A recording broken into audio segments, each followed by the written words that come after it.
गिनती की पुस्तक अध्याय 25। गिनती की पुस्तक अध्याय 25। इस्राएलियों का वेश्यागमन और उसका दंड। इस्राएली शित्तीम में रहते थे और लोग मोआबी लड़कियों के संग कुकर्म करने लगे। और जब उन स्त्रियों ने उन लोगों को अपने देवताओं के यज्ञों में नेवता दिया, तब वे लोग खाकर उनके देवताओं को दंडवत करने लगे। यो इस्राएली बालपोर देवता को पूजने लगे। तब यहोवा का कोप इस्राएल पर भड़क उठा और यहोवा ने मूसा से कहा, प्रजा के सब प्रधानों को पकड़कर यहोवा के लिए धूप में लटका दे, जिससे मेरा भड़का हुआ कोप इस्राएल के ऊपर से दूर हो जाए। तब मूसा ने इस्राएली न्यायियों से कहा, तुम्हारे जो जो आदमी बालपोर के संग मिल गए हैं, उन्हें घात करो। और जब इस्राएलियों की सारी मंडली मिलाप वाले तंबू के द्वार पर रो रही थी, तो एक इस्राएली पुरुष मूसा और सब लोगों की आंखों के सामने एक मिद्यानी स्त्री को अपने साथ अपने भाइयों के पास ले आया। इसे देखकर एलियाजर का पुत्र फिनहास, जो हारून याजक का पोता था, उसने मंडली में से उठकर हाथ में एक बर्छी ली और उस इस्राएली पुरुष के डेरे में जाने के बाद वह भी भीतर गया और उस पुरुष और उस स्त्री दोनों के पेट में बर्छी बेध दी। इस पर इस्राएलियों में जो मरी फैल गई थी वह थम गई और मरी से 24,000 पुरुष मर गए। तब यहोवा ने मूसा से कहा, हारून याजक का पोता एलियाजर का पुत्र फिनहास, जिसे इस्राएलियों के बीच मेरी सी जलन उठी, उसने मेरी जलजलाहट को उन पर से यहाँ तक दूर किया है कि मैंने जलकर उनका अंत नहीं कर डाला। इसलिए तू कह दे कि मैं उससे शांति की वाचा बांधता हूँ और वह उसके लिए और उसके बाद उसके वंश के लिए सदा के याजक पद की वाचा होगी, क्योंकि उसने अपने परमेश्वर के लिए जलन उठी और उसने इस्राएलियों के लिए प्रायश्चित किया। जो इस्राएली पुरुष मिद्यानी स्त्री के संग मारा गया, उसका नाम जिम्री था। वह साल का पुत्र और शिमोनियों में से अपने पितरों के घराने का प्रधान था। और जो मिद्यानी स्त्री मारी गई, उसका नाम कोजबी था। वह सूर की बेटी थी, जो मिद्यानी पितरों के एक घराने के लोगों का प्रधान था। फिर यहोवा ने मूसा से कहा, मिद्यानियों का सता और उन्हें मार, क्योंकि पोर के विषय और कोजबी के विषय वे तुमको छल करके सताते हैं। कोजबी तो एक मिद्यानी प्रधान की बेटी। गिनती की पुस्तक अध्याय जाति बहसी। गिनती की पुस्तक मरी के दिन में पोर के मामले में इस्राएलियों की दूसरी बार गिनती लिए जाने का वर्णन। फिर यहोवा ने मूसा और एलियाजर नाम हारून याजक के पुत्र से कहा, इस्राएलियों की सारी मंडली में जितने 20 वर्ष के व उससे अधिक अवस्था के होने से इस्राएलियों के बीच युद्ध करने के योग्य है, उनके पितरों के घरानों के अनुसार उन सबों की गिनती करो। सो मूसा और एलियाजर याजक ने यरीहो के पास यरदन नदी के तीर पर मोआब के अराबा में उनसे समझा के कहा, 20 वर्ष के और उससे अधिक अवस्था के लोगों की गिनती लो, जैसे कि यहोवा ने मूसा और इस्राएलियों को मिस्र देश से निकाल आने के समय आज्ञा दी थी।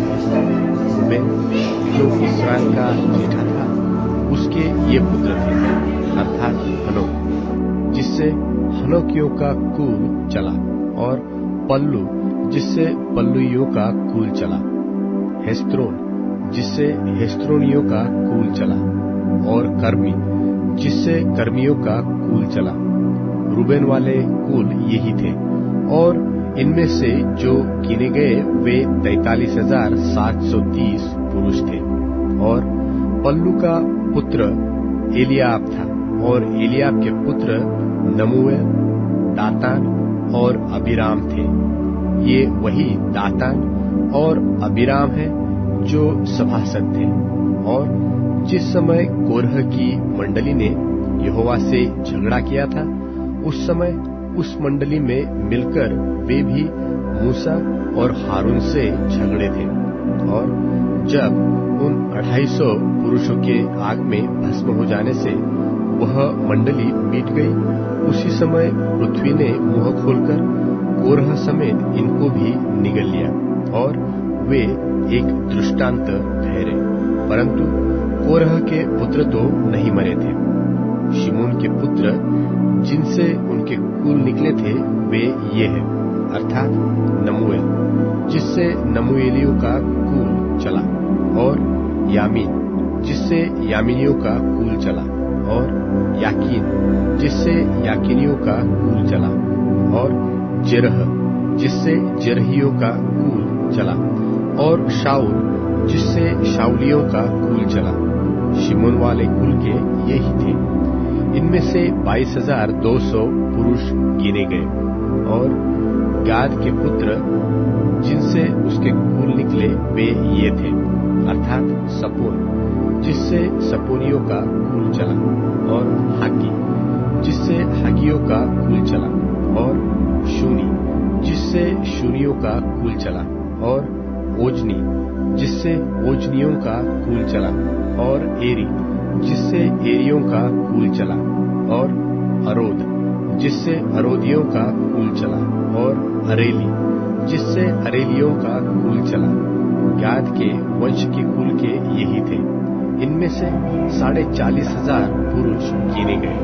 और यहूदा के एर और उनान नाम पुत्र तो हुए, परंतु वे कनान देश में मर गए। और यहूदा के जिन पुत्रों से उनके कुल निकले वे ये थे, अर्थात शेला, जिससे शेलियों का कुल चला, और पेरेस, जिससे पेरेसियों का कुल चला, और जेरह, जिससे जेरहियों का कुल चला।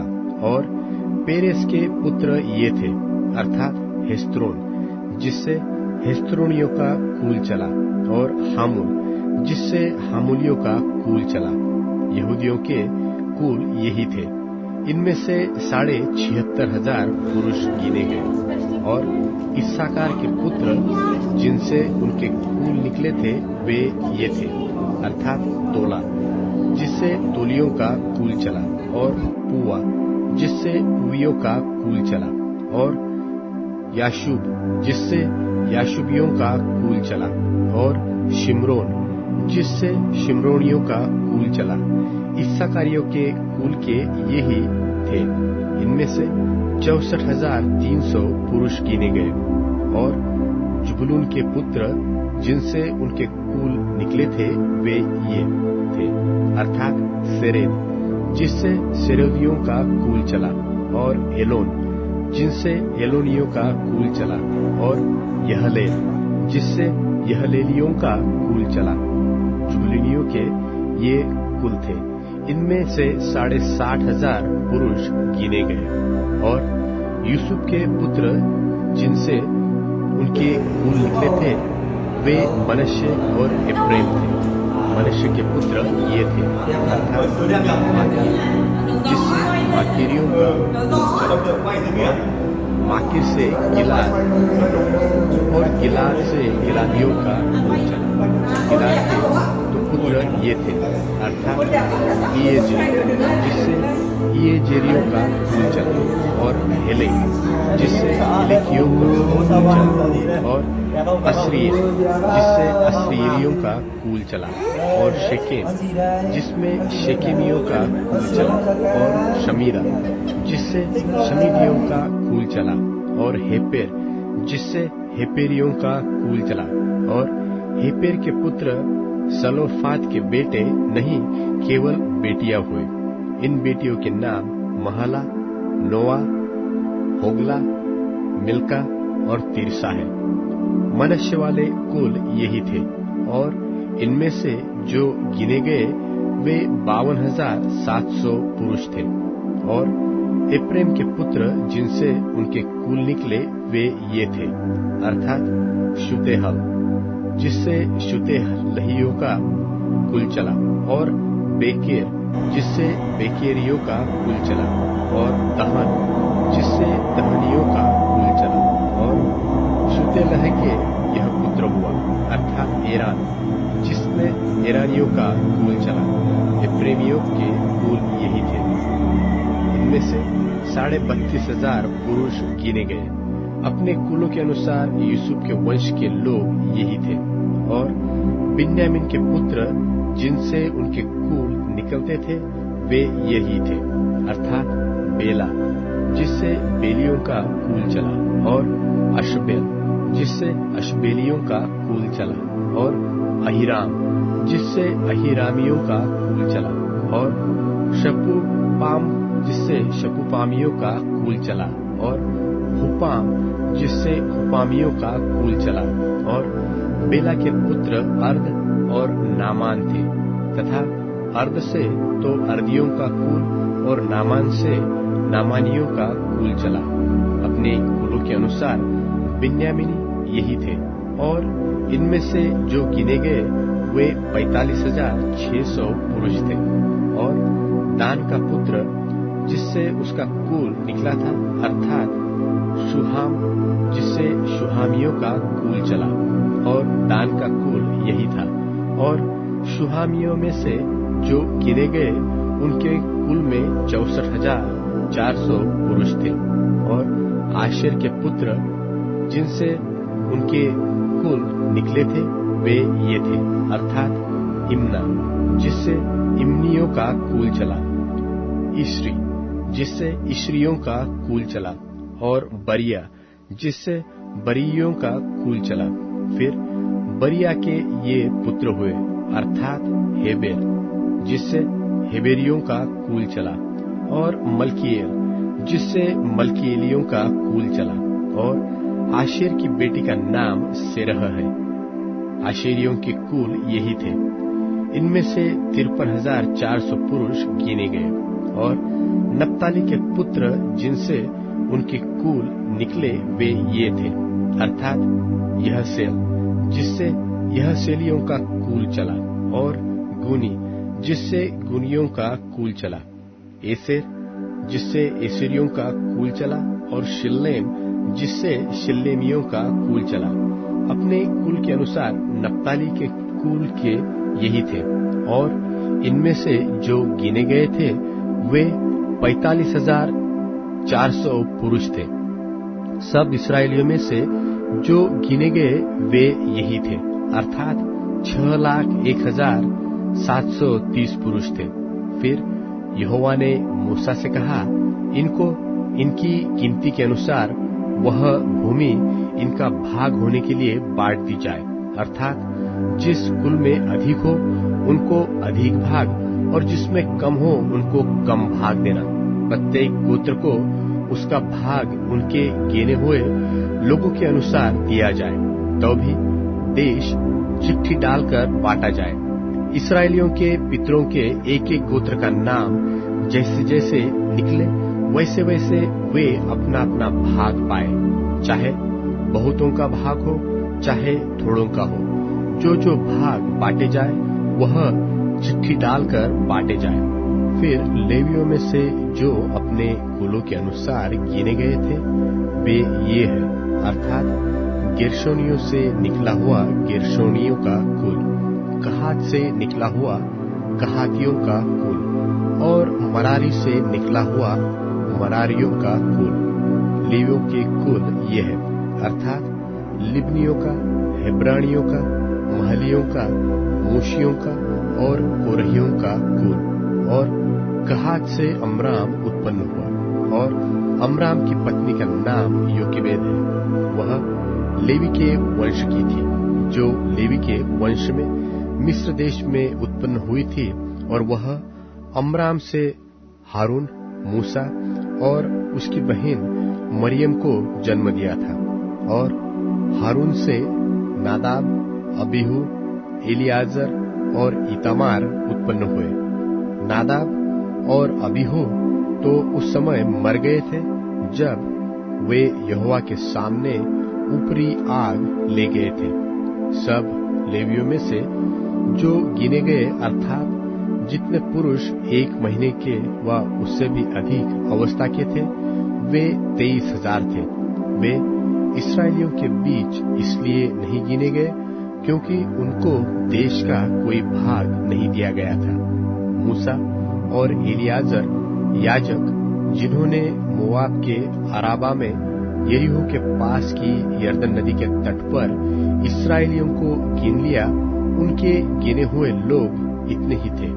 परंतु जिन इस्राएलियों को मूसा और हारून याजक ने सीनै के जंगल में गिना था, उनमें से एक भी पुरुष इस समय के गिने हुओं में न था, क्योंकि यहोवा ने उनके विषय कहा था कि वे निश्चय जंगल में मर जाएंगे। इसलिए यपुन्ने के पुत्र कालेब और नून के पुत्र यहोशू को छोड़ उनमें से एक पुरुष अध्याय 27। गिनती की पुस्तक अध्याय 27। सलोफाद की बेटियों की विनती। तब यूसुफ के पुत्र मनश्शे के वंश के कुलों में से सलोफाद, जो हेपेर का पुत्र और गिलाद का पोता और मनश्शे के पुत्र माकीर का परपोता था, उसकी बेटियां जिनके नाम महला, नोवा, होग्ला, मिल्का और तिरसा है, वे पास आए। और वे मूसा और एलियाजर याजक और प्रधानों और सारी मंडली के सामने मिलाप वाले तंबू के द्वार पर खड़ी होकर कहने लगी, हमारा पिता जंगल में मर गया। परंतु वह उस मंडली में का न था जो कोरह की मंडली के संग होकर यहोवा के विरुद्ध इकट्ठी हुई थी। वह अपने ही पाप के कारण मरा और उसके कोई पुत्र न था। तो हमारे पिता का नाम उसके कुल में से पुत्र न होने के कारण क्यों मिट जाए? हमारे चाचाओं के बीच हमें भी कुछ भूमि निज भाग करके दे दे। उनकी यह विनती मूसा ने यहोवा को सुनाई। यहोवा ने मूसा से कहा, सलोफाद की बेटियां ठीक कहती है, इसलिए तू उनके चाचाओं के बीच उनको भी अवश्य ही कुछ भूमि निज भाग करके दे, अर्थात उनके पिता का भाग उनके हाथ सौंप दे। और इस्राएलियों से यह कहा कि यदि कोई मनुष्य निपुत्र मर जाए तो उसका भाग उसकी बेटी के हाथ सौंपना, और यदि उसके कोई बेटी भी न हो तो उसका भाग उसके भाइयों को देना, और यदि उसके भाई भी न हो तो उसका भाग उसके चाचाओं को देना, और यदि उसके चाचा भी न हो तो उसके कुल में से उसका जो कुटुंबी सबसे समीप हो उसको उसका भाग देना, कि वह उसका अधिकारी हो। इस्राएलियों के लिए यह न्याय की विधि ठहरेगी, जैसे कि यहोवा ने मूसा को आज्ञा दी थी। यहोशू के मूसा के स्थान पर नियुक्त किए जाने का वर्णन। फिर यहोवा ने मूसा से कहा, इस अबारीम नाम पर्वत के ऊपर चढ़ के उस देश को देख ले जिसे मैंने इस्राएलियों को दिया है, और जब तू उसको देख लेगा तब अपने भाई हारून की नाई तू भी अपने लोगों में जा मिलेगा, क्योंकि सीन नाम जंगल में तुम दोनों ने मंडली के भड़कने के समय मेरी आज्ञा को तोड़कर मुझसे बलवा किया और मुझे सोते के पास उनकी दृष्टि में पवित्र नहीं ठहराया। यह मरीबा नाम सोता है जो सीन नाम जंगल के कादेश में है। मूसा ने यहोवा से कहा, यहोवा जो सारे प्राणियों की आत्माओं का परमेश्वर है, वह इस मंडली के लोगों के ऊपर किसी पुरुष को नियुक्त कर दे जो उसके सामने आया जाया करे और उनका निकालने और बैठाने वाला हो, जिससे यहोवा की मंडली बिना चरवाहे की भेड़ बकरियों के समान न रहे। यहोवा ने मूसा से कहा, तू नून के पुत्र यहोशू को लेकर उस पर हाथ रख। वह तो ऐसा पुरुष है जिसमें मेरा आत्मा बसा है, और उसको एलियाजर याजक के और सारी मंडली के सामने खड़ा करके उनके सामने उसे आज्ञा दे और अपनी महिमा में से जो कुछ उसे दे, जिससे इस्राएलियों की सारी मंडली उसकी माना करे, और वह एलियाजर याजक के सामने खड़ा हुआ करे, और एलियाजर उसके लिए यहोवा से उरीम की आज्ञा पूछा करे, और वह इस्राएलियों की सारी मंडली समेत उसके कहने से जाया करे और उसी के कहने से लौट भी आया करे। यहोवा की इस आज्ञा के अनुसार मूसा ने यहोशू को लेकर एलियाजर याजक और सारी मंडली के सामने खड़ा करके उस पर हाथ रखे और उसको आज्ञा दी, जैसे कि यहोवा ने मूसा के द्वारा कहा था। अध्याय 28। गिनती की पुस्तक अध्याय 28। नियत समयों के विशेष विशेष बलिदान। फिर यहोवा ने मूसा से कहा, इस्राएलियों को यह आज्ञा सुना कि मेरा चढ़ावा अर्थात मुझे सुखदायक सुगंध देने वाला मेरा हव्यरूपी भोजन तुम लोग मेरे लिए उनके नियत समयों पर चढ़ाने के लिए स्मरण रखना, और तू उनसे कह कि जो जो तुम्हें यहोवा के लिए चढ़ाना होगा वे ये है, अर्थात नित्य होमबलि के लिए 1-1 वर्ष के 2 निर्दोष भेड़ी के बच्चे प्रतिदिन चढ़ाया करें, एक बच्चे को भोर को और दूसरे को गोधूली के समय चढ़ाना, और भेड़ के बच्चे के पीछे 1/4 हीन कूट के निकाले हुए तेल से सने हुए एपा के 10वें अंश मैदे का बलिदान चढ़ाना। यह नित्य होमबलि है जो सिनै पर्वत पर यहोवा का सुखदायक सुगंध वाला हव्य होने के लिए ठहराया गया, और उसका अर्घ प्रति एक भेड़ के बच्चे के संग 1/4 हीन हो। मदिरा का यह अर्घ यहोवा के लिए पवित्र स्थान में देना, और दूसरे बच्चे को गोधूली के समय चढ़ाना। अन्नबलि और अर्घ समेत भोर के होमबलि की नाई उसे यहोवा को सुगंधदायक सुगंध देने वाला हव्य करके चढ़ाना। फिर विश्राम दिन को 2 निर्दोष भेड़ के 1 साल के नर बच्चे और अन्नबलि के लिए तेल से सना हुआ एपा का 2/10वां अंश मैदा अर्घ समेत चढ़ाना। नित्य होमबलि और उसके अर्घ के अलावा प्रत्येक विश्राम दिन का यही होमबलि ठहरा है। फिर अपने महीने के आरंभ में प्रतिमास यहोवा के लिए होमबलि चढ़ाना, अर्थात 2 बछड़े, 1 मेंढा और 1-1 वर्ष के निर्दोष भेड़ के 7 बच्चे, और बछड़े पीछे तेल से सना हुआ एपा का 3/10वां अंश मैदा, और उस एक मेंढे के साथ तेल से सना हुआ एपा का 2/10वां अंश मैदा, और प्रत्येक भेड़ के बच्चे के पीछे तेल से सना हुआ एपा का 10वां अंश मैदा, उन सबों को अन्नबलि करके चढ़ाना। वह सुखदायक सुगंध देने के लिए होमबलि और यहोवा के लिए हव्य ठहरेगा, और उसके साथ ये अर्घ हो, अर्थात बछड़े पीछे आधे हीन, मेंढे के साथ 1/3 हीन और भेड़े के बच्चे पीछे 1/4 हीन दाख मधु दिया जाए। वर्ष के सब महीनों में से प्रति 1 महीने का यही होमबलि ठहरे, और 1 बकरा पाप बलि करके यहोवा के लिए चढ़ाया जाए। यह नित्य होमबलि और उसके अर्घ के अलावा चढ़ाया जाए। फिर पहले महीने के 14वें दिन को यहोवा का फसह हुआ करे, और उसी महीने के 15वें दिन को पर्व लगा करे।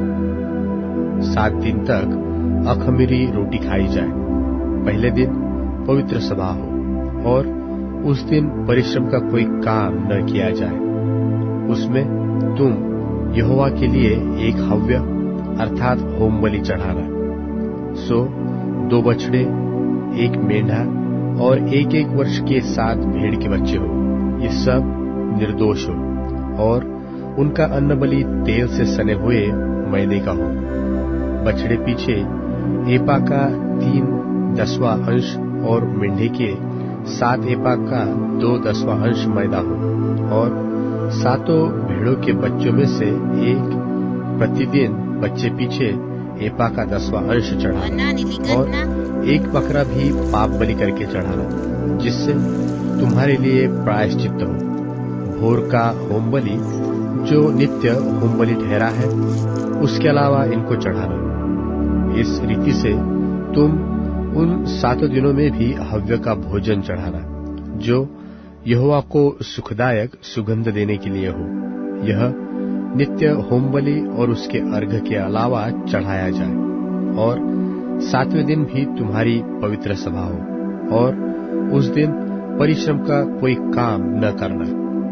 फिर पहली उपज के दिन में, जब तुम अपने 8वें नाम पर्व में यहोवा के लिए नया अन्नबलि चढ़ाओगे, तब भी तुम्हारी पवित्र सभा हो, और परिश्रम का कोई काम न करना, और एक होम बलि चढ़ाना, जिससे यहोवा के लिए सुखदायक सुगंध हो, अर्थात 2 बछड़े, 1 मेंढा और 1 वर्ष के 7 भेड़ के बच्चे, और उनका अन्नबलि तेल से सने हुए मैदे का हो, अर्थात बछड़े पीछे एपा का 3/10वां अंश, और मेंढे के संग एपा का 2/10वां अंश, और 7 भेड़ के बच्चों में से 1 बच्चे के पीछे एपा का 10वां अंश मैदा चढ़ाना, और 1 बकरा भी चढ़ाना, जिससे तुम्हारे लिए प्रायश्चित हो। ये सब निर्दोष हो, और नित्य होम बलि और उसके अन्न बलि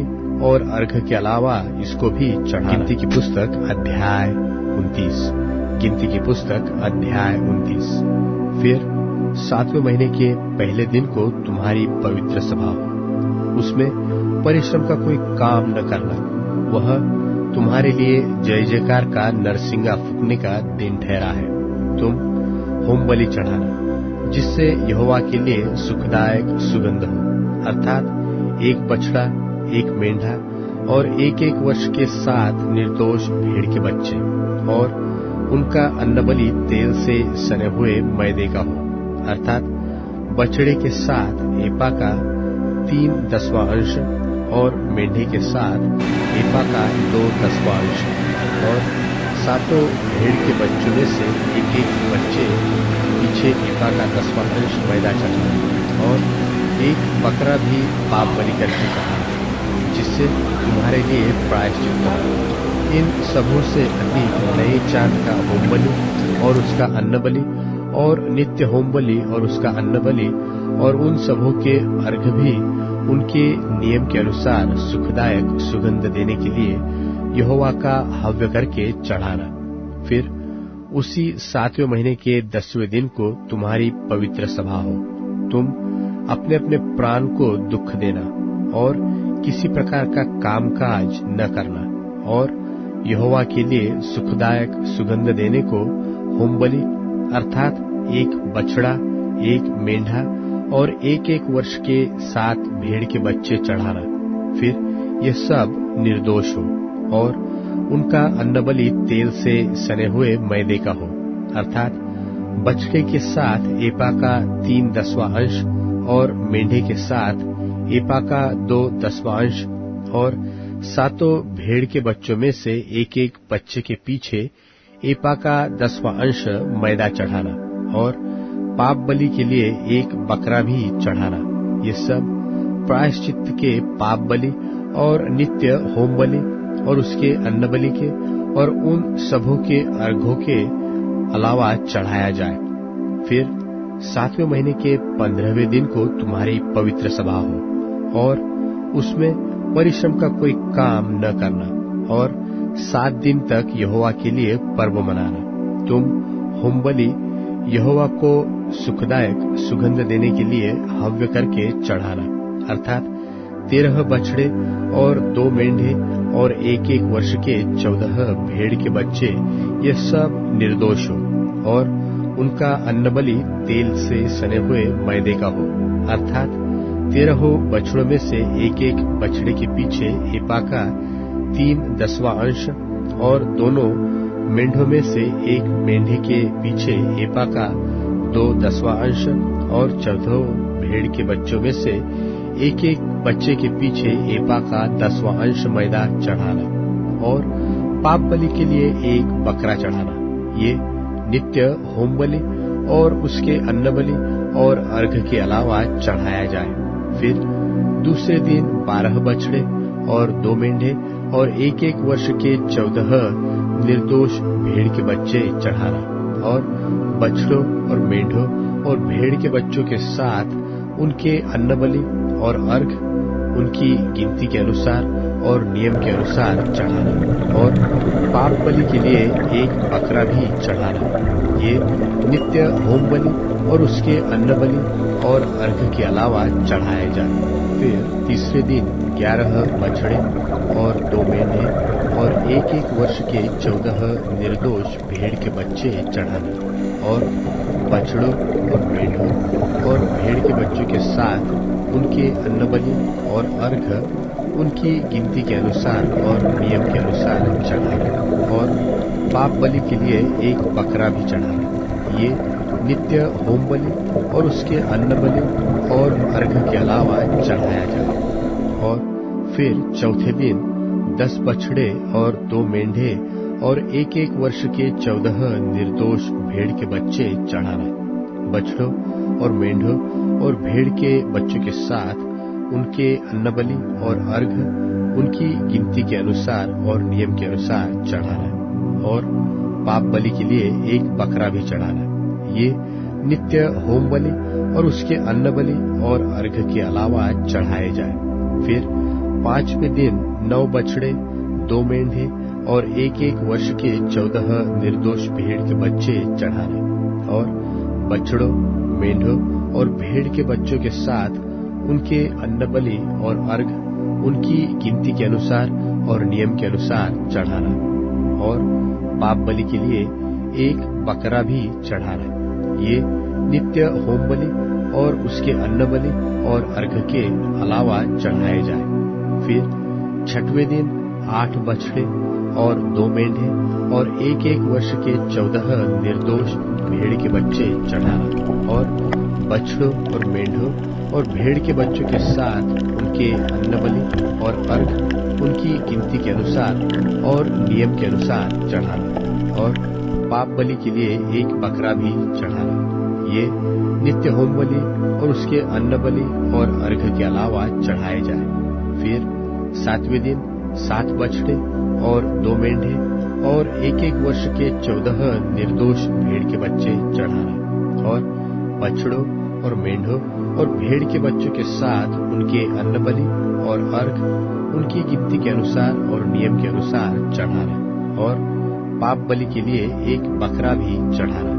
ये नित्य होम बलि और उसके अन्न बलि और अर्घ के अलावा चढ़ाए जाए। फिर 8वें दिन तुम्हारी एक महासभा हो, उसमें परिश्रम का कोई काम न करना और उसमें होम बलि यहोवा को सुखदायक सुगंध देने के लिए हव्य करके चढ़ाना। वह एक बछड़े और एक मेंढे और एक एक वर्ष के 7 निर्दोष भेड़ के बच्चे का हो। बछड़े और मेंढे और भेड़ के बच्चों के साथ उनके अन्न बलि और अर्घ उनकी गिनती के अनुसार और नियम के अनुसार चढ़ाना और पाप बलि के लिए एक बकरा भी चढ़ाना। ये नित्य होम बलि और उसके अन्न बलि और अर्घ के अलावा चढ़ाए जाए। अपनी मन्नतों और स्वेच्छा बलियों के अलावा अपने अपने नियत समयों में यही होम बलि, अन्न बलि, अर्घ और मेल बलि यहोवा के लिए चढ़ाना। यह सारी आज्ञा यहोवा ने मूसा को दी, जो उसने इस्राएलियों को सुनाई। गिनती की पुस्तक अध्याय 30। मन्नत मानने की विधि। फिर मूसा ने इस्राएली गोत्रों के मुख्य मुख्य पुरुषों से कहा, यहोवा ने यह आज्ञा दी है कि जब कोई पुरुष यहोवा की मन्नत माने व अपने आप को वाचा से बांधने के लिए शपथ खाए, तो वह अपना वचन न टाले। जो कुछ उसके मुंह से निकला हो उसके अनुसार वह करे। और जब कोई स्त्री अपनी कुंवारी अवस्था में अपने पिता के घर से रहते हुए यहोवा की मन्नत माने व अपने को वाचा से बांधे, तो यदि उसका पिता उसकी मन्नत व उसका वह वचन सुनकर जिससे उसने अपने आप को बांधा हो उससे कुछ न कहे, तब तो उसकी सब मन्नतें स्थिर बनी रहे, और कोई बंधन क्यों न हो जिससे उसने अपने आप को बांधा हो वह भी स्थिर रहे। परंतु यदि उसका पिता उसकी सुनकर उसी दिन उसको वर्जे, तो उसकी मन्नतें व और प्रकार के बंधन जिनसे उसने अपने आप को बांधा हो उनमें से एक भी स्थिर न रहे। और यहोवा यह जानकर कि उस स्त्री के पिता ने उसे मना कर दिया है, उसका यह पाप क्षमा करेगा। फिर यदि वह पति के अधीन हो और मन्नत माने व बिना सोच विचार किए ऐसा कुछ कहे जिससे वह बंधन में पड़े, और यदि उसका पति सुनकर उस दिन उससे कुछ न कहे, तब तो उसकी मन्नतें स्थिर रहे, और जिन बंधनों से उसने अपने आप को बांधा हो वह भी स्थिर रहे। परंतु यदि उसका पति सुनकर उसी दिन उसे मना कर दे, तो जो मन्नत उसने मानी है और जो बात बिना सोच विचार किए कहने से उसने अपने आप को वाचा से बांधा हो वह टूट जाएगी, और यहोवा उस स्त्री का पाप क्षमा करेगा। फिर विधवा व त्यागी हुई स्त्री की मन्नत व किसी प्रकार की वाचा का बंधन क्यों न हो जिससे उसने अपने आप को बांधा हो, तो वह स्थिर ही रहे। फिर यदि कोई स्त्री अपने पति के घर में रहते मन्नत माने व शपथ खाकर अपने आप को बांधे, और उसका पति सुनकर कुछ न कहे और न उसे मना करे, तब तो उसकी सब मन्नतें स्थिर बनी रहे, और हर एक बंधन क्यों न हो जिससे उसने अपने आप को बांधा हो वह स्थिर रहे। परंतु यदि उसका पति उसकी मन्नत आदि सुनकर उसी दिन पूरी रीति से उसे तोड़ दे, तो उसकी मन्नतें आदि जो कुछ उसके मुंह से अपने बंधन के विषय निकला हो उसमें से एक बात भी स्थिर न रहे, उसके पति ने सब तोड़ दिया है। इसलिए यहोवा उस स्त्री का वह पाप क्षमा करेगा। कोई भी मन्नत व शपथ क्यों न हो जिससे उस स्त्री ने अपने जीव को दुख देने की वाचा बांधी हो, उसको उसका पति चाहे तो दृढ़ करे और चाहे तो तोड़े। अर्थात यदि उसका पति दिन प्रतिदिन उससे कुछ भी न कहे, तो वह उसको सब मन्नतें आदि बंधनों को जिनसे वह बंधी हो दृढ़ कर देता है। उसने उनको दृढ़ किया है, क्योंकि सुनने के दिन उसने कुछ नहीं किया। और यदि वह उन्हें सुनकर पीछे तोड़ दे, तो अपनी स्त्री के अधर्म का भार वही उठाएगा। पति पत्नी के बीच और पिता और उसके घर में रहती हुई कुंवारी बेटी के बीच जिन विधियों की आज्ञा यहोवा ने मूसा को दी, वे यही। गिनती की पुस्तक अध्याय 31। गिनती की पुस्तक अध्याय 31। मिद्यानियों से पलटा लेने का वर्णन। फिर यहोवा ने मूसा से कहा, मिद्यानियों से इस्राएलियों का पलटा ले, बाद को तू अपने लोगों में जा मिलेगा। तब मूसा ने लोगों से कहा, अपने में से पुरुषों को युद्ध के लिए हथियार बंधाओ कि वे मिद्यानियों पर चढ़ के उनसे यहोवा का पलटा ले। इस्राएल के सब गोत्रों में से प्रत्येक गोत्र के 1,000 पुरुषों को युद्ध करने के लिए भेजो। तब इस्राएल के सब गोत्रों में से प्रत्येक गोत्र के 1,000 पुरुष चुने गए, अर्थात युद्ध के लिए हथियारबंद 12,000 पुरुष। प्रत्येक गोत्र में से उन 1,000 पुरुषों को और एलियाजर याजक के पुत्र पिनहास को मूसा ने युद्ध करने के लिए भेजा, और उसके हाथ में पवित्र स्थान के पात्र और वे तुरहिया थी जो सास बांध बांध कर फूकी जाती थी। और जो आज्ञा यहोवा ने मूसा को दी थी उसके अनुसार उन्होंने मिद्यानियों से युद्ध करके सब पुरुषों को घात किया, और दूसरे जूझे हुओं को छोड़ उन्होंने एबी, रेकेम, सूर, हूर और रेवा नाम मिद्यान के 5 राजाओं को घात किया, और बोर के पुत्र बिलाम को भी उन्होंने तलवार से घात किया। और इस्राएलियों ने मिद्यानी स्त्रियों को बाल बच्चों समेत बंधुआई में कर लिया, और उनके गाय बैल, भेड़ बकरी और उनकी सारी संपत्ति को लूट लिया, और उनके निवास के सब नगरों और सब छावनियों को फूंक दिया। तब वे, क्या मनुष्य क्या पशु, सब बंधुओं और सारी लूटपाट को लेकर यरीहो के पास की यरदन नदी के तीर पर मोआब के अराबा में छावनी के निकट मूसा और एलियाजर याजक और इस्राएलियों की मंडली के पास आए। तब मूसा और एलियाजर याजक और मंडली के सब प्रधान छावनी के बाहर उनका स्वागत करने को निकले, और मूसा सहस्त्रपति, शतपति आदि सेनापतियों से जो युद्ध करके लौटे आते थे क्रोधित होकर कहने लगा, क्या तुमने सब स्त्रियों को जीवित छोड़ दिया? देखो, बिलाम की सम्मति से पोर के विषय में इस्राएलियों से यहोवा का विश्वासघात इन्हीं ने कराया, और यहोवा की मंडली में मरी फैली। सो अब बाल बच्चों में से हर एक लड़के को और जितनी स्त्रियों ने पुरुष का मुंह देखा हो उन सबों को घात करो, परंतु जितनी लड़कियों ने पुरुष का मुंह न देखा हो उन सबों को तुम अपने लिए जीवित रखो, और तुम लोग 7 दिन तक छावनी के बाहर रहो। और तुम में से जितनों ने किसी प्राणी को घात किया और जितनों ने किसी मरे हुए को छुआ हो, वे सब अपने अपने बंधुओं समेत तीसरे और 7वें दिनों में अपने अपने को पाप छुड़ाकर पावन करें, और सब वस्त्रों और चमड़ी की बनी हुई सब वस्तुओं और बकरी के बालों की और लकड़ी की बनी हुई सब वस्तुओं को पावन कर दो।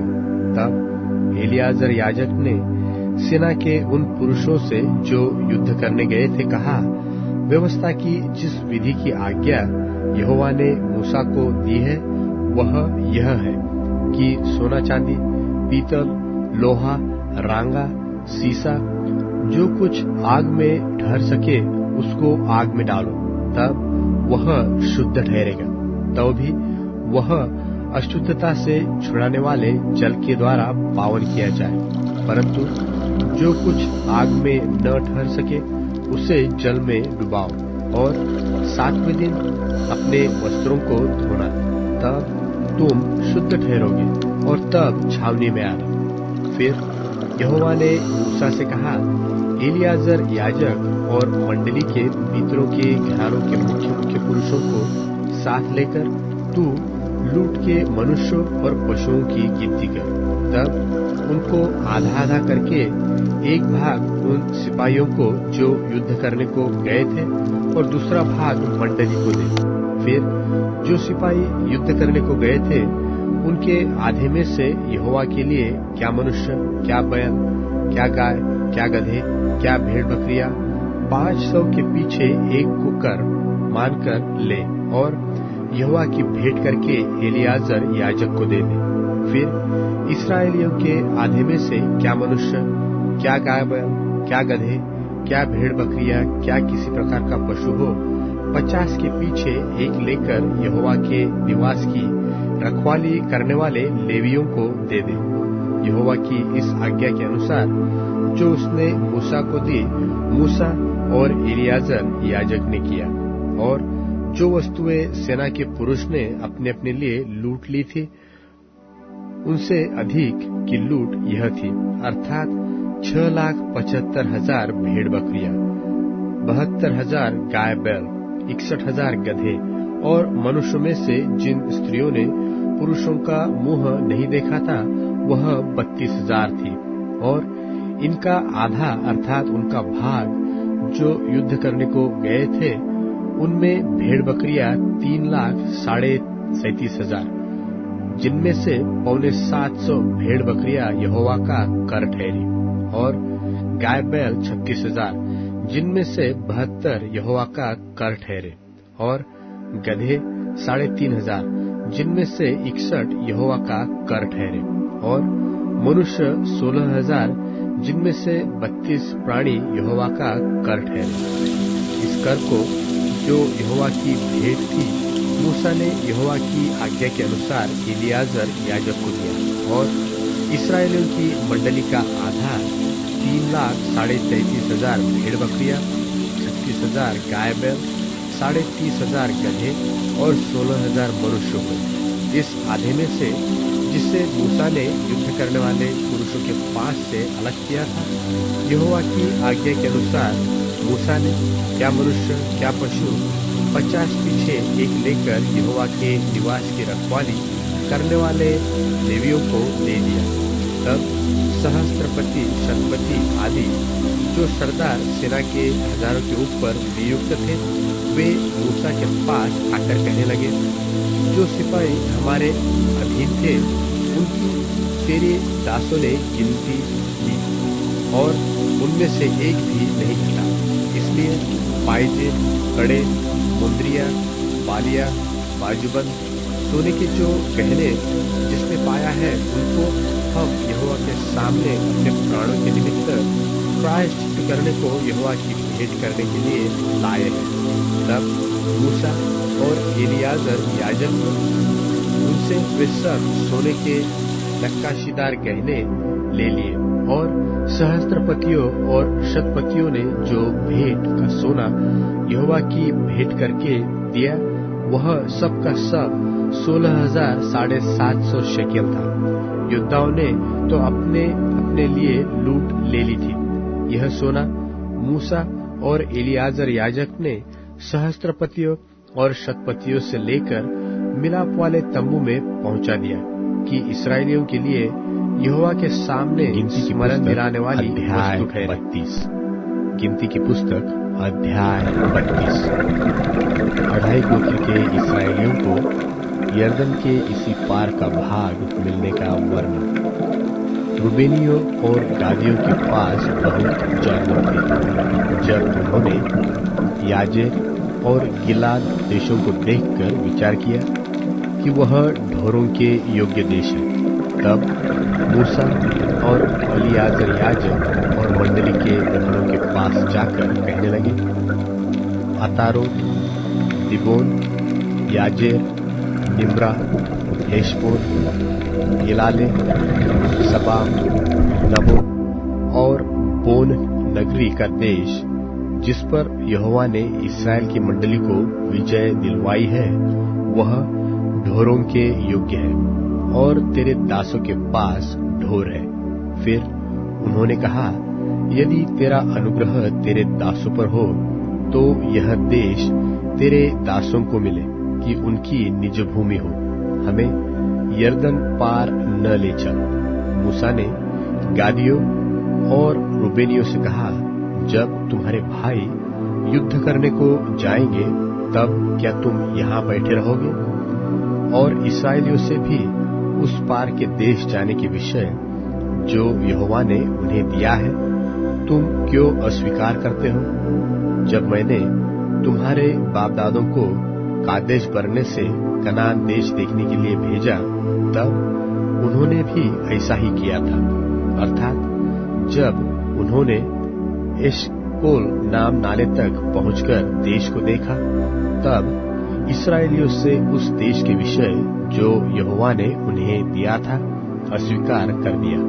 इसलिए उस समय यहोवा ने कोप करके यह शपथ खाई कि निसंदेह जो मनुष्य मिस्र से निकल आए हैं, उनमें से जितने 20 वर्ष के व उससे अधिक अवस्था के हैं, वे उस देश को देखने न पाएंगे, जिसे देने की शपथ मैंने इब्राहिम, इसहाक और याकूब से खाई है, क्योंकि वे मेरे पीछे पूरी रीति से नहीं हो लिए।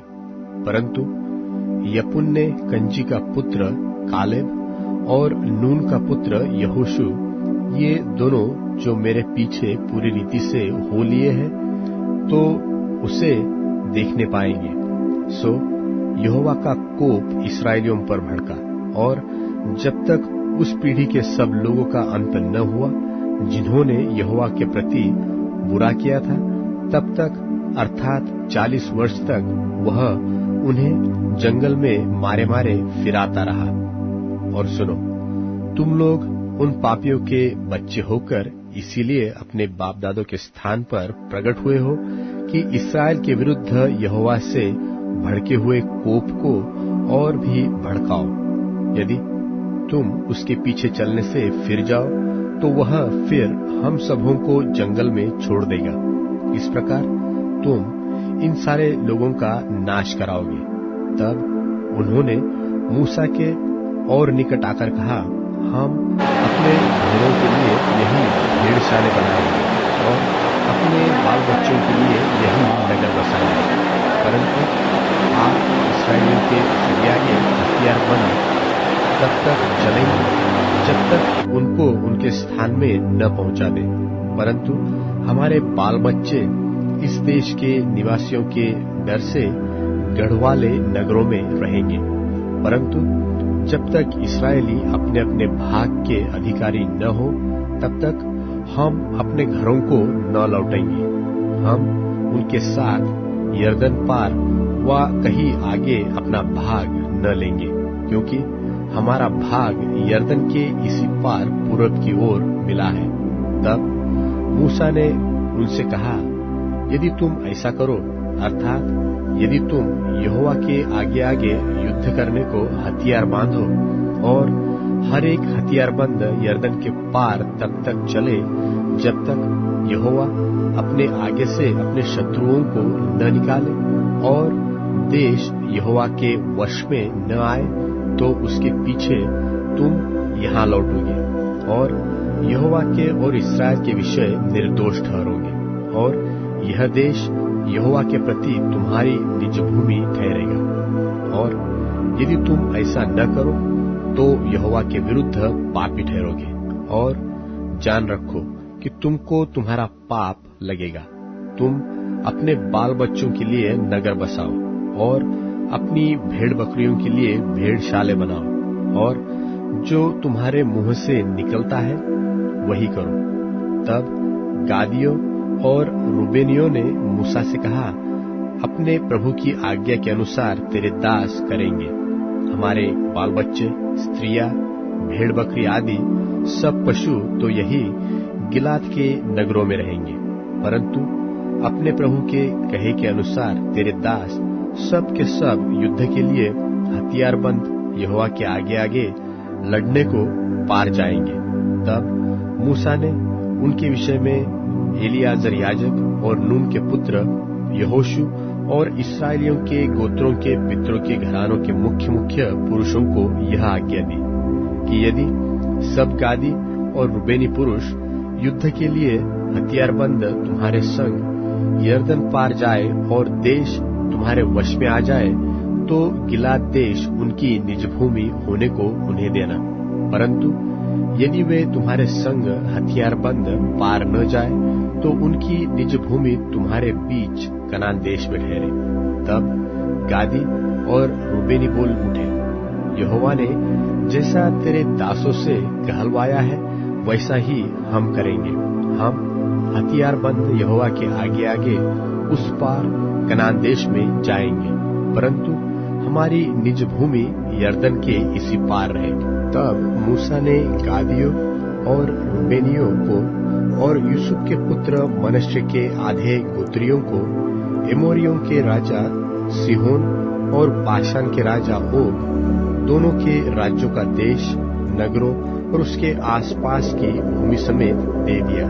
तब गादियों ने दिबोन, अतारोत, अरोएर, अत्रोत, शोपान, याजेर, योगबहा, बेतनिम्रा और बेथारान नाम नगरों को दृढ़ किया और उनमें भेड़ बकरियों के लिए भेड़शाले बनाए।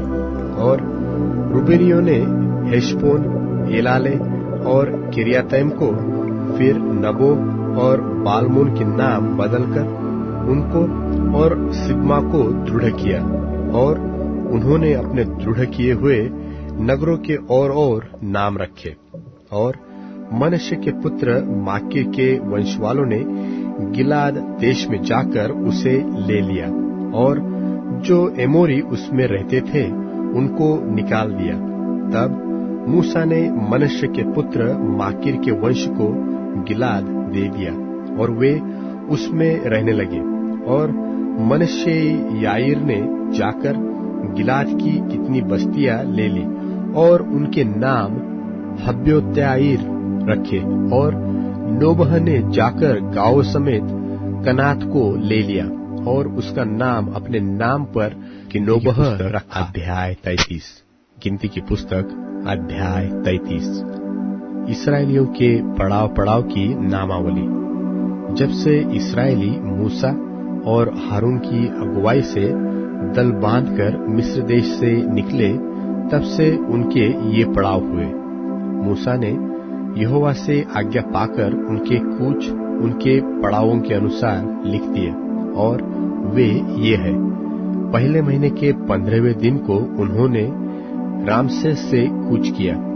फसह के दूसरे दिन इसराइली सब मिस्रियों के देखते बेखटके निकल गए, जबकि मिस्री अपने सब पहिलौठों को मिट्टी दे रहे थे जिन्हें यहोवा ने मारा था, और उसने उनके देवताओं को भी दंड दिया। इसराइलियों ने रामसेस से कूच करके सुक्कोत में डेरे डाले, और सुक्कोत से कूच करके एताम में जो जंगल के छोर पर है डेरे डाले, और एताम से कूच करके वे पीहहीरोत को मुड़ गए जो बाल सपोन के सामने है, और मिग्दोल के सामने डेरे खड़े किए। तब वे पीहहीरोत के सामने से कूच करके समुद्र के बीच होकर जंगल में गए, और एताम नाम जंगल में 3 दिन का मार्ग चलकर मारा में डेरे डाले। फिर मारा से कूच करके वे एलिम को गए, और एलिम में जल के 12 सोते और 70 खजूर के वृक्ष मिले, और उन्होंने वहां डेरे खड़े किए। तब उन्होंने एलिम से कूच करके लाल समुद्र के तीर पर डेरे खड़े किए, और लाल समुद्र से कूच करके सीन नाम जंगल में डेरे खड़े किए।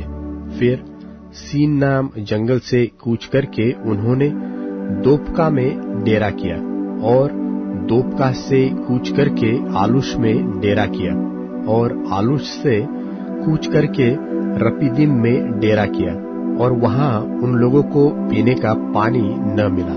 फिर उन्होंने रपीदीम से कूच करके सीनै के जंगल में डेरे डाले, और सीनै के जंगल से कूच करके किब्रोत हत्तावा में डेरा किया, और किब्रोत हत्तावा से कूच करके हसेरोत में डेरे डाले, और हसेरोत से कूच करके रित्मा में डेरे डाले, और फिर उन्होंने रित्मा से कूच करके रिम्मोन पेरेस में डेरे खड़े किए, और रिम्मोन पेरेस से कूच करके लिब्ना में डेरे खड़े किए, और लिब्ना से कूच करके रिस्सा में डेरे खड़े किए, और रिस्सा से कूच करके कहेलाता में डेरा किया, और कहेलाता से कूच करके शेपेर पर्वत के पास डेरा किया, और उन्होंने शेपेर पर्वत से कूच करके हरादा में डेरा किया, और हरादा से कूच करके मखेलोत में डेरा किया, और मखेलोत से कूच करके तहत में डेरे खड़े किए, और तहत से कूच करके 13 में डेरे डाले, और 13 से कूच करके मिक्ता में डेरे डाले।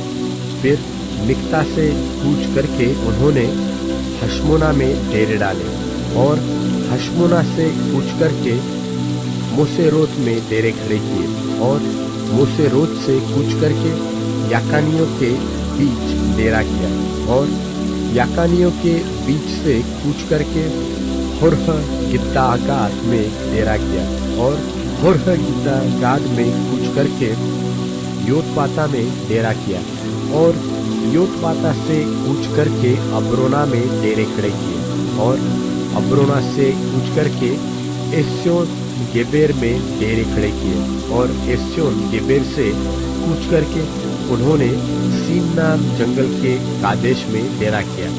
फिर कादेश से कूच करके होर पर्वत के पास जो एदोम देश के सिवान पर है डेरे डाले। वहां इस्राएलियों के मिस्र देश से निकलने के 40वें वर्ष के 5वें महीने के पहले दिन को हारून याजक यहोवा की आज्ञा पाकर होर पर्वत पर चढ़ा और वहां मर गया। और जब हारून होर पर्वत पर मर गया तब वह 123 वर्ष का था। और अरात का कनानी राजा जो कनान देश के दक्षिण भाग में रहता था, उसने इस्राएलियों के आने का समाचार पाया। तब इस्राएलियों ने होर पर्वत से कूच करके सलमोना में डेरे डाले और सलमोना से कूच करके पुनोन में डेरे डाले और पुनोन से कूच करके ओबोस में डेरे डाले और ओबोस से कूच करके अबारीम नाम डीहों में जो मोआब के सिवान पर है डेरे डाले। तब उन डीहों से कूच करके उन्होंने दिबोन गाद में डेरा किया और दिबोन गाद से कूच करके अल्मोन दिबलातैम में डेरा किया और अल्मोन दिबलातैम में से कूच करके उन्होंने अबारीम नाम पहाड़ों में नबो के सामने डेरा किया। फिर अबारीम पहाड़ों से कूच करके मोआब के अराबा में यरीहो के पास यरदन नदी के तट पर डेरा किया और वे मोआब के अराबा में व्यत्य शिमोत से लेकर आबेल शित्तीम तक यरदन के तीर तीर डेरे डाले। फिर मोआब के अराबा में यरीहो के पास की यरदन नदी के तट पर यहोवा ने मूसा से कहा, इस्राएलियों को समझाकर कह, जब तुम यरदन पार होकर कनान देश में पहुंचो तब उस देश के निवासियों को उनके देश से निकाल देना और उनके सब नक्काशे पत्थरों और ढली हुई मूर्तियों को नाश कर देना और उनके सब पूजा के ऊंचे स्थानों को ढा देना और उस देश को अपने अधिकार में लेकर उसमें निवास करना, क्योंकि मैंने वह देश तुम्ही को दिया है कि तुम उसके अधिकारी हो और तुम उस देश को चिट्ठी डालकर अपने कुलों के अनुसार बांट लेना। अर्थात जो कुल अधिक वाले हैं उन्हें अधिक और जो थोड़े वाले हैं उनको थोड़ा भाग देना। जिस कुल की चिट्ठी जिस स्थान के लिए निकले वही उसका भाग ठहरे। अपने पितरों के गोत्रों के अनुसार अपना अपना भाग लेना। परंतु यदि तुम उस देश के निवासियों को अपने आगे से न निकालोगे तो उनमें से जिनको तुम उसमें रहने दोगे वे मानो तुम्हारी आंख में कांटे और तुम्हारे पांजरों में कीले ठहरेंगे और वे उस देश में जहां तुम बसोगे तुम्हें संकट में डालेंगे और उनसे जैसा बर्ताव करने की मनसा मैंने की है गिनती की वैसा ही तुमसे करूंगा। गिनती की पुस्तक अध्याय 34। कनान देश के सिवाने। फिर यहोवा ने मूसा से कहा, इस्राएलियों को यह आज्ञा दे कि जो देश तुम्हारा भाग होगा वह तो चारों ओर के सिवाने तक का कनान देश है। इसलिए जब तुम कनान देश में पहुंचो तब तुम्हारा दक्षिणी प्रांत सीन नाम जंगल से ले एदोम देश के किनारे किनारे होता हुआ चला जाए और तुम्हारा दक्षिणी सिवाना खारे ताल के सिरे पर आरंभ होकर पश्चिम की ओर चले। वहां से तुम्हारा सिवाना अक्रबीम नाम चढ़ाई की दक्षिण की ओर पहुंचकर मुड़े और सीन तक आए और कादेश परने की दक्षिण की ओर निकले और हसरदार तक बढ़ के अम्मोन तक पहुंचे। फिर वह सिवाना अम्मोन से घूमकर मिस्र के नाले तक पहुंचे और उसका अंत समुद्र का तट ठहरे। फिर पश्चिमी सिवाना महासमुद्र हो। तुम्हारा पश्चिमी सिवाना यही ठहरे और तुम्हारा उत्तरीय सिवाना यह हो, अर्थात तुम महासमुद्र से होर पर्वत तक सिवाना बांधना और होर पर्वत से हमात की घाटी तक सिवाना बांधना और वह सदाद पर निकले। फिर वह सिवाना जिप्रोन तक पहुंचे और हसरेनान पर निकले तुम्हारा उत्तरीय सिवाना यही ठहरे। फिर अपना पूर्वी सिवाना हसरेनान से शपाम तक बांधना, और वह सिवाना शपाम से रिबला तक, जो ऐन की पूर्व की ओर है, नीचे को उतरते उतरते किन्नेरेत नाम ताल के पूर्व से लग जाए, और वह सिवाना यरदन तक उतर के सारे ताल के तट पर निकले। तुम्हारे देश के चारों सिवाने यही ठहरे। तब मूसा ने इस्राएलियों से फिर कहा, जिस देश के तुम चिट्ठी डालकर अधिकारी होगे और यहोवा ने उसे 9.5 गोत्र के लोगों को देने की आज्ञा दी है, वह यही है। परंतु रूबेनियों और गादियों के गोत्र तो अपने अपने पितरों के कुलों के अनुसार अपना अपना भाग पा चुके हैं, और मनश्शे के आधे गोत्र के लोग भी अपना भाग पा चुके हैं। अर्थात उन 2.5 गोत्रों के लिए लोग यरीहो के पास ही यरदन के पार पूर्व दिशा में जहां सूर्योदय होता है अपना अपना भाग पा चुके हैं। फिर यहोवा ने मूसा से कहा कि जो पुरुष तुम लोगों के लिए उस देश को बांटेंगे उनके नाम ये है, अर्थात एलियाजर याजक और नून का पुत्र यहोशू। और देश को बांटने के लिए एक एक गोत्र का एक एक प्रधान ठहराना। और इन पुरुषों के नाम ये है, अर्थात यहूदा गोत्री यपुन्ने का पुत्र कालेब, शिमोन गोत्री अम्मीहूद का पुत्र शमूएल, बिन्यामीनी गोत्री किस्लोन का पुत्र एलीदाद, दानियों के गोत्र का प्रधान योगली का पुत्र बुक्की, यूसुफियों में से मनश्शेइयों के गोत्र का प्रधान एपोद का पुत्र हनिएल, और एप्रेमियों के गोत्र का प्रधान शिप्तान का पुत्र कमुएल, जुबलूनियों के गोत्र का प्रधान परनाक का पुत्र एलिसापान, इस्साकारियों के गोत्रों का प्रधान अज्जान का पुत्र पलतीएल, और आशीरियों के गोत्र का प्रधान शलोमी का पुत्र अहीहूद, और नप्तालियों के गोत्र का प्रधान अम्मीहूद का पुत्र पदहेल। जिन पुरुषों को यहोवा ने कनान देश को इस्राएलियों के लिए बांटने की आज्ञा दी थी वे यही है। गिनती की पुस्तक अध्याय 35। गिनती की पुस्तक अध्याय 35। लेवियों के नगरों की और शरण नगरों की विधि। फिर यहोवा ने मोआब के अराबा में यरीहो के पास की यरदन नदी के तट पर मूसा से कहा, इस्राएलियों को आज्ञा दे कि तुम अपने अपने निज भाग की भूमि में से लेवियों को रहने के लिए नगर देना, और नगरों के चारों ओर की चराइयां भी उनको देना।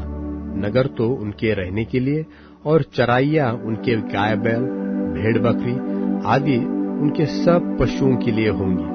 और नगरों की चराइयां जिन्हें तुम लेवियों को दोगे वह एक एक नगर की शहर पनाह से बाहर चारों ओर 1,000 हाथ तक की हो, और नगर के बाहर पूर्व दक्षिण पश्चिम और उत्तर अलंग 2-2 हजार हाथ इस रीति से नापना कि नगर बीचों बीच हो।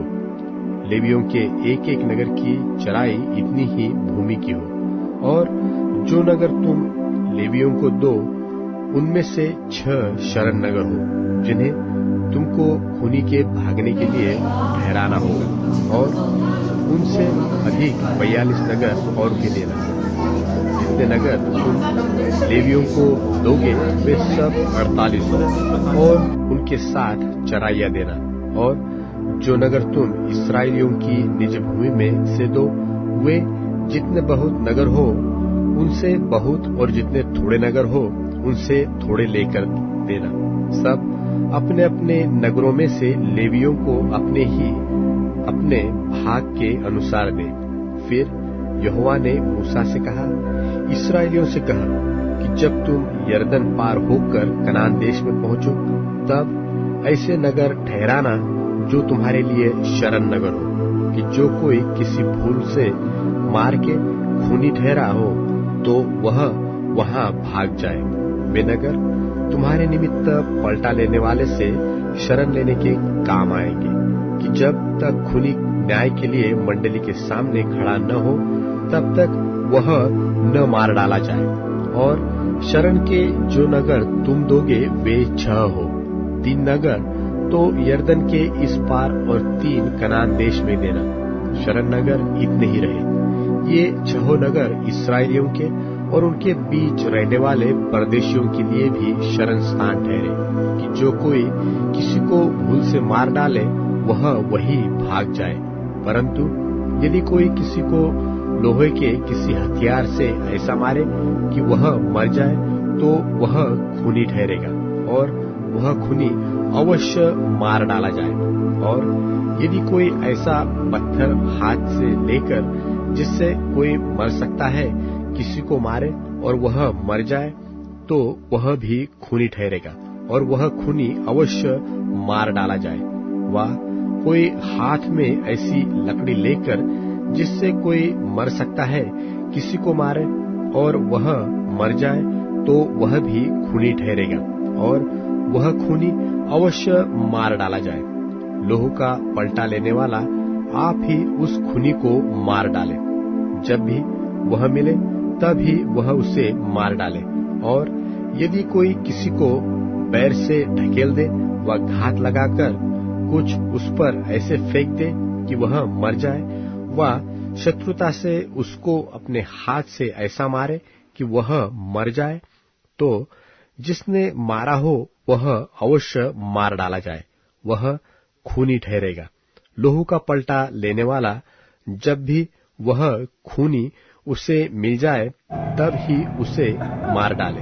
परंतु यदि कोई किसी को बिना सोचे और बिना शत्रुता रखे ढकेल दे व बिना घात लगाए उस पर कुछ फेंक दे व ऐसा कोई पत्थर लेकर जिससे कोई मर सकता है दूसरे को बिना देखे उस पर फेंक दे और जब वह मर जाए परंतु वह न उसका शत्रु हो और न उसकी हानि का खोजी रहा हो, तो मंडली मारने वाले और लोहू के पलटा लेने वाले के बीच इस नियमों के अनुसार न्याय करे।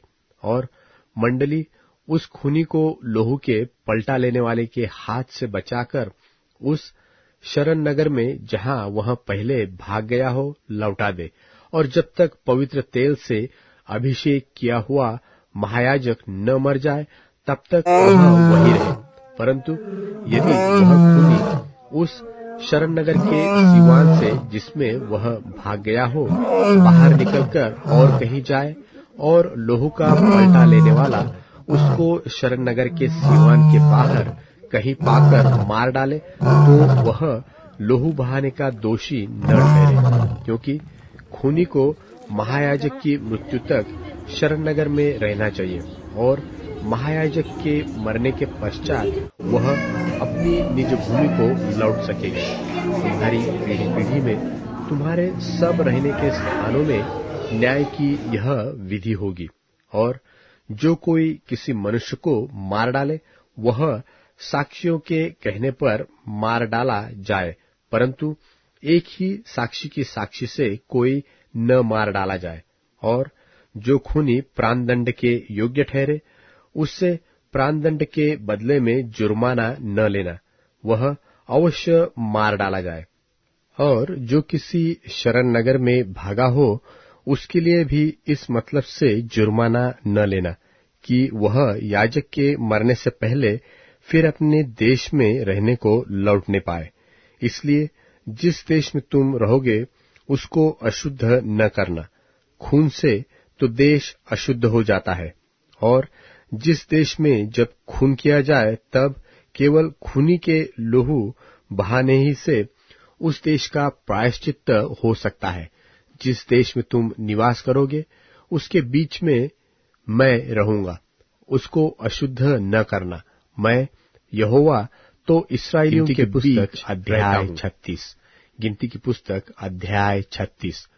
गोत्र गोत्र के भाग में गड़बड़ पड़ने का निषेध। फिर यूसुफियों के कुलों में से गिलाद जो माकीर का पुत्र और मनश्शे का पुत्र था, उसके वंश के कुल के पितरों के घरानों के मुख्य मुख्य पुरुष मूसा के समीप जाकर उन प्रधानों के सामने जो इस्राएलियों के पितरों के घरानों के मुख्य पुरुष थे, कहने लगे, यहोवा ने हमारे प्रभु को आज्ञा दी थी कि इस्राएलियों को चिट्ठी डालकर देश बांट देना, और फिर यहोवा की यह भी आज्ञा हमारे प्रभु को मिली कि हमारे सगोत्री सलोफाद का भाग उसकी बेटियों को देना। तो यदि वे इस्राएलियों के और किसी गोत्र के पुरुषों से ब्याही जाए तो उनका भाग हमारे पितरों के भाग से छूट जाएगा, और जिस गोत्र में वे ब्याही जाए उसी गोत्र के भाग में मिल जाएगा, तब हमारा भाग घट जाएगा। और जब इस्राएलियों की जुबली होगी तब जिस गोत्र में वे ब्याही जाए उनके भाग में उनका भाग पक्की रीति से मिल जाएगा, और वह हमारे पितरों के गोत्र के भाग से सदा के लिए छूट जाएगा। तब यहोवा से आज्ञा पाकर मूसा ने इस्राएलियों से कहा, यूसुफियों के गोत्री ठीक कहते हैं। सलोफाद की बेटियों के विषय में यहोवा ने यह आज्ञा दी है कि जो वर जिसकी दृष्टि में अच्छा लगे वह उसी से ब्याही जाए, परंतु वे अपने मूल पुरुषी के गोत्र के कुल में ब्याही जाए, और इस्राएलियों के किसी गोत्र का भाग दूसरे गोत्र के भाग में न मिलने पाए। इस्राएली अपने अपने मूल पुरुष के गोत्र के भाग पर बने रहे, और इस्राएलियों के किसी गोत्र में किसी की बेटी हो जो भाग पाने वाली हो, वह अपने ही मूल पुरुष के गोत्र के किसी पुरुष से ब्याही जाए, इसलिए कि इस्राएली अपने अपने मूल पुरुष के भाग के अधिकारी रहे। किसी गोत्र का भाग दूसरे गोत्र के भाग में मिलने न पाए। इस्राएलियों के एक एक गोत्र के लोग अपने अपने भाग पर बने रहे। यहोवा की आज्ञा के अनुसार जो उसने मूसा को दी थी, सलोफाद की बेटियों ने किया, अर्थात महला, तिरसा, होगला, मिल्का और नोआ, जो सलोफाद की बेटियां थी। उन्होंने अपने चचेरे भाइयों से ब्याह किया। वे यूसुफ के पुत्र मनश्शे के वंश के कुलों में ब्याही गई, और उनका भाग उनके मूल पुरुष के गोत्र के कुल के अधिकार में बना रहा। जो आज्ञाएं और नियम यहोवा ने मोआब के अराबा में यरीहो के पास की यरदन नदी के तीर पर मूसा के द्वारा इस्राएलियों